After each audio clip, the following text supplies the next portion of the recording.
Chapter 2, Modern Historians of Ancient India. The colonialist views and their contribution.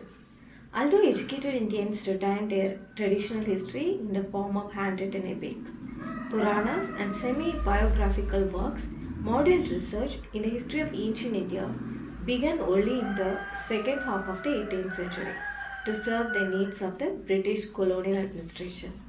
When Bengal and Bihar fell under the rule of East India Company in 1765, they found it difficult to administer the Hindu law of inheritance. Therefore, in 1776, the Manu Smriti, the law book of Manu, which was considered authoritative, was translated into English, a code of general laws. Pandits were associated with British judges to administer Hindu civil law and Maulvis to administer that of Muslims.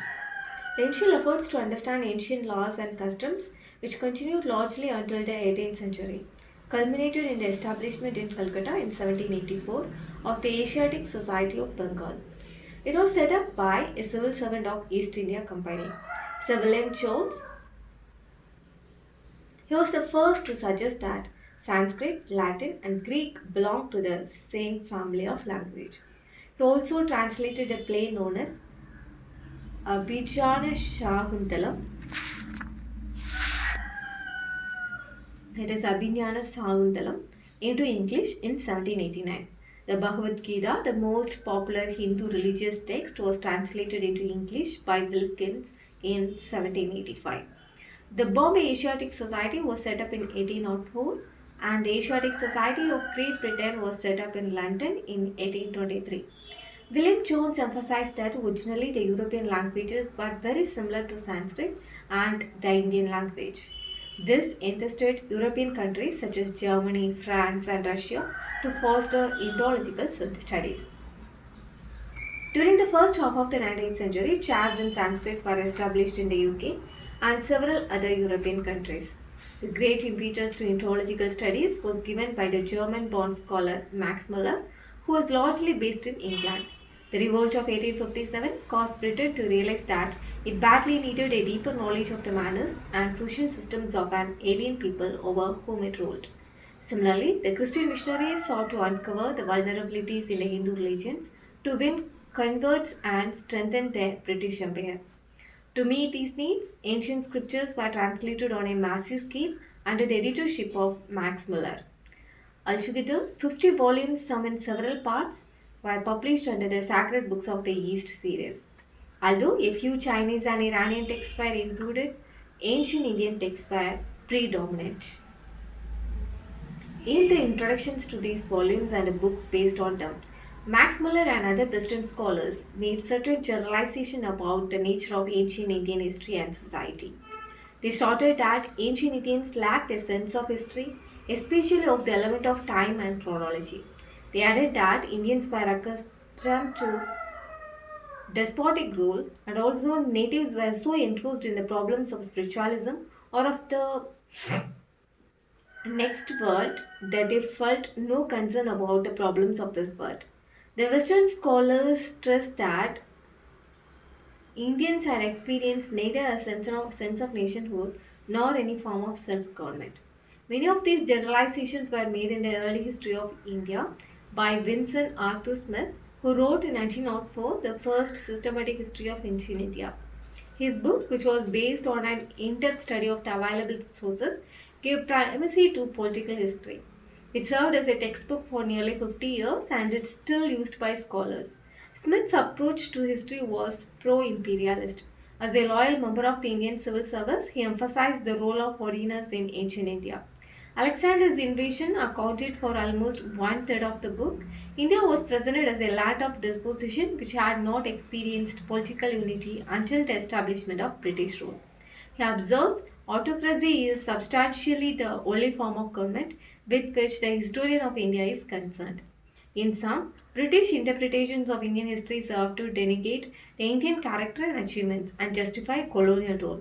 A few of these observations appear to have some validity. Thus, in comparison to the Chinese, Indians didn't show any stronger sense of chronology, although in the earlier stage.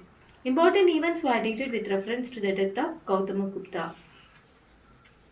However, generalizations made by colonialist historians were by and large either false or grossly exaggerated, but served as good propaganda material for the perpetuation of the despotic British rule. Their emphasis on the sorry, Indian tradition on one man rule could justify the system which vested all powers in the hands of the viceroy. Similarly, if Indians were obsessed with the problems of the next world, the British colonial masters had no option but to look after their life in the world. Without any experience of self rule in the past, how could the natives manage their affairs in the present? At the heart of all such generalizations lay the need to demonstrate that Indians were incapable of governing themselves. Nationalist approach and its contribution. At this naturally came as a great challenge to Indian scholars, particularly to those who had received Western education. They were upset by the colonialist distortions of their past history and at the same time distressed by the contrast between decaying feudal society of India and a progressive capitalist society of Britain. A brand of scholars took upon themselves not only the mission to reform Indian society but also to reconstruct ancient Indian history in such a way to make a case for social reforms and most importantly for self-government. In doing so, most historians were guided by nationalist idea of Hindu republicanism, but there was no dearth of scholars who adopted a rationalist and objective approach. To the second category belongs Rajendra Lal Mitra, who published some Vedic texts and wrote a book entitled Indo-Aryans, a great lover of ancient heritage. He took a rational view of ancient society and produced a forceful tract to show that in ancient epic times people ate beef. Others sought to prove that, in spite of its peculiarities, the caste system was not basically different from the class system based on the division of labor found in Europe's pre-industrial and ancient societies. In Mahabharata, Ramakrishna Gopal Bhandarkar and Vishwanath Kashinath Rajvade emerged as two great dedicated scholars who pieced together varied sources to reconstruct the social and political history of India. R.G. Bhandarkar reconstructed the political history of the Satavahanas of the Deccan and the history of Vaishnavism and other sects. A great social reformer, through his researches, he advocated widow remarriage and castigated the evils of the caste system and child marriage. With this unadulterated passion for research, V.K. Rajwade journeyed from village to village in Maharashtra in search of Sanskrit manuscripts and sources of Maratha history. The sources were eventually published in 22 volumes. He didn't write much, but a history of the institution of marriage that he wrote in Marathi in 1926 will continue to be a classic because of its solid base in Vedic and other texts, and also because of the author's insight into the stages in the evolution of marriage in India. Banturang Vaman Kani, a great Sanskrit bidder to social reform, continued the earlier tradition of scholarship. His monumental work entitled The History of the Dharmashastra, published in 5 volumes in the 20th century, is an encyclopedia of ancient social laws and customs that enables us to study the social processes in ancient India. The Indian scholars diligently studied polity and political history to demonstrate that India did have a political history and that the Indians possessed expertise in administration. Here, due credit should be given to Devdatta Ramakrishna Bandhakar, an epigraphist who published books on Ashoka and on ancient Indian political institutions. More valuable work was done by Hemachandra Rai Chaudhary, who reconstructed a history of ancient India from the time of the Bharata War, that is Mahabharata War, 10th century BC to the end of the Gupta Empire. As a teacher of European history, he adopted some of the methods and comparative insights in writing this book. Although he didn't discuss the problem of periodization, his history of ancient India stopped with the 6th century AD. Though he recognized the contribution of V.A. Smith to the reconstruction of early Indian history, yet Roy Chowdhury criticized the British scholar at many points. His writings were marked by impeccable scholarship but show a streak of militant Brahmanism when he criticized Ashoka's policy of peace. A stronger element of Hindu revival appears in the writings of Majumdar, who was a prolific writer and a general editor of the multi volume publication History and Culture of Indian People. Most writers on early Indian history didn't give adequate attention to South India. Even K.A. Nilaganda Shastri, the great historian from South India, followed the same approach in his A History of Ancient India, but this was more than rectified in his History of South India. His style is terse, but his writing lucid. In the presentation of facts, he is a dependable as Rai Chaudhary. However, his general observations on the nature of polity and society in South India are questioned by several scholars. Neelakanta Sastri emphasized the cultural supremacy of Brahmanas and also highlighted the harmony that prevailed in early Indian society. Under his leadership, several research monographs were produced on the dynastic history of South India. Until 1960, political history attracted large number of Indian scholars. He also glorified the histories of their respective religions on dynastic lines. Those who wrote history as a pan-India level were inspired by the idea of nationalism. In contrast to the book of V. Smith, who devoted almost third to the total page to Alexander's invasion, Indian scholars gave this subject much less importance. On the other hand, they stressed the importance of dialogue of Porus with Alexander and Chandragupta, Maurya's liberation of northwestern India from Seleucus. Some scholars such as K.P. Jaiswal and his A.S. Altikar overplayed the role of the indigenous ruling dynasties in liberating India from the rule of Shakas and Kushanas, little realizing that Central Asians and others became an intrinsic part of India's life and didn't exploit Indian resources for their original homeland. However, the greatest merit of K.B. Jaiswal lay in exploring the myth of Indian despotism. As early as 1910-12, he wrote several articles show that republics existed in ancient times and enjoyed a measure of self-government. His findings finally appeared in Hindu Polity in 1924, although Jaiswal is charged with projecting modern nationalist ideas into Asian institutions, and the nature of the republican government presented by him is attacked by many writers, including U.N. Koshal. His basic thesis regarding the practice of the Republican experiment is widely accepted, and his pioneer work, Hindu Polity, now in its sixth edition, is considered as classic one. Move towards non-political history. British historian Gail Basham, a Sanskritist by training, questioned the wisdom of looking at ancient India from the modern point of view. His earlier writings show his deep interest in the materialistic philosophy of some heterodox sects. Later, he believed that the past should be read of curiosity and pleasure. His book, The Wonder That Was India, 1951, is a sympathetic survey of the various facets of Indian culture and civilization, free from the prejudice that plagued the writings of E. Smith and many other British writers.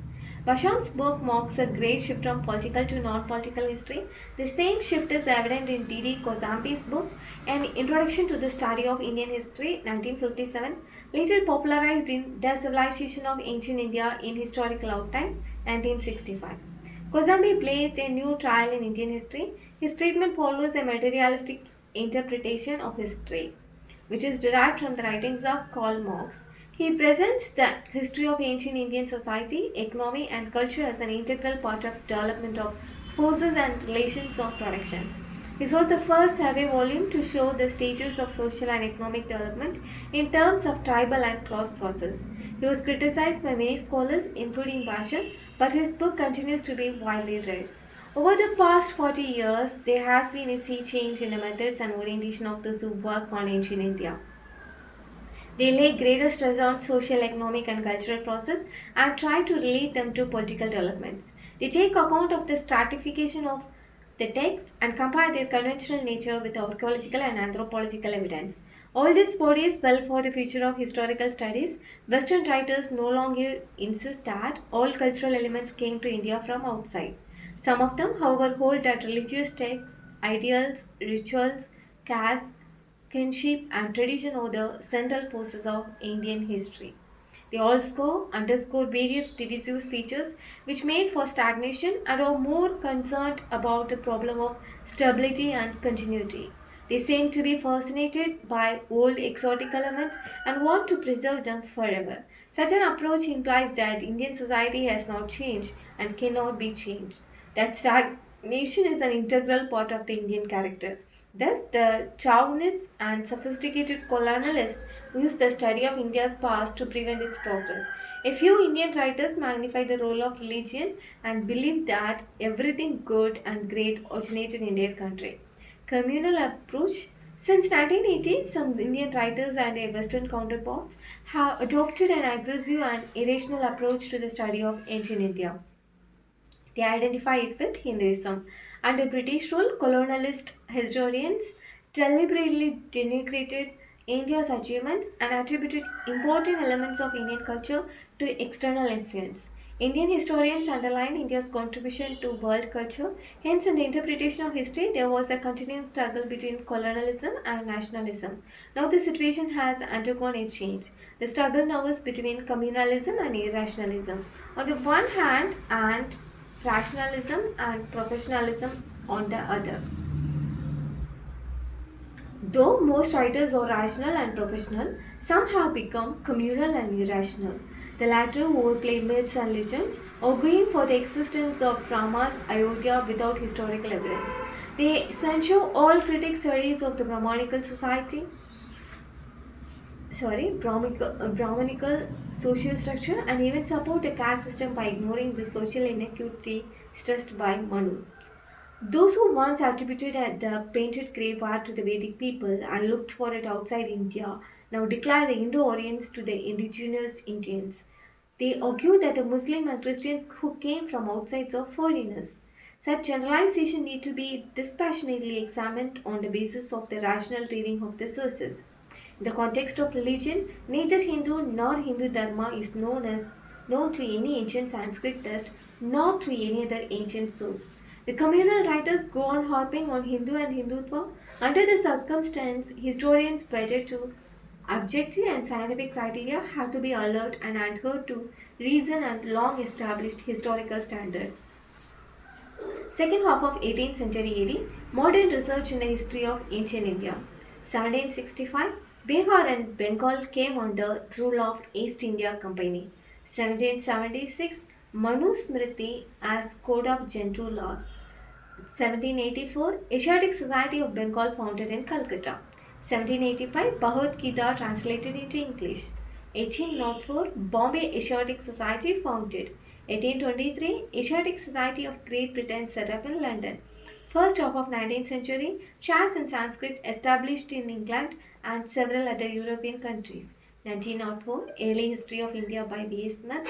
1924, Hindu Polity by K. P. Jaiswal. 1926, The History of Institution of Marriage in Marathi by B. K. Rajwadi.